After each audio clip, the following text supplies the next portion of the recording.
Halo teman-teman, jumpa lagi dengan saya, Sister Kristiana. Bandung beberapa hari terakhir ini curah hujan cukup tinggi, hampir setiap hari hujan.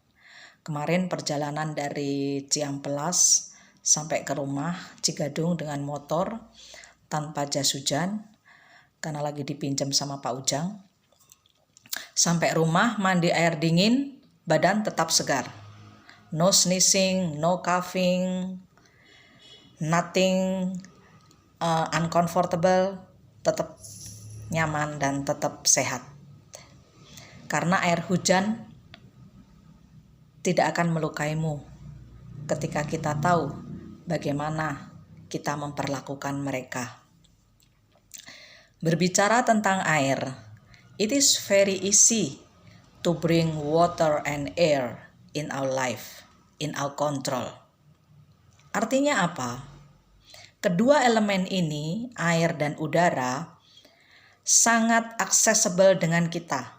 Entah kita hidup di kota, di apartemen, di metropolitan, atau hidup di gunung, di hutan.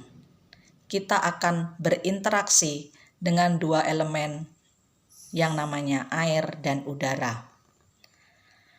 Kalau kita sedikit sadar setiap kali kita mengkonsumsi udara atau kita mengkonsumsi air, mungkin kita nggak akan pernah pergi ke dokter. Dulu seluruh kota, satu barrio, satu kampung hanya ada satu dokter, dan itu cukup. Tapi sekarang hampir sepanjang jalan banyak sekali dokter, but there is not enough. Ini kenapa? Ini menunjukkan bagaimana kita hidup. Bagaimana kita lupa bagaimana hidup.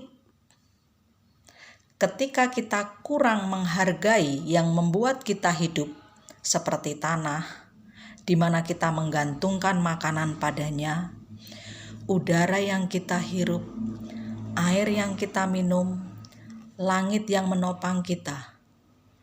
Ketika kita kurang punya respek, hormat, dan santun pada mereka, bagaimana mereka bersikap dalam diri kita, dalam tubuh kita. Ilmu pengetahuan menemukan bahwa air mempunyai memori atau ingatan.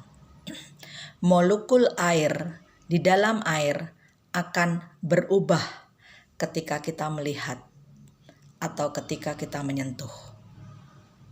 Sekarang tantangannya, bagaimana kita melihat air? Bagaimana kita menyentuh air? Bagaimana sikap kita terhadap air? Ini sangat penting. Air dan udara adalah elemen yang hidup.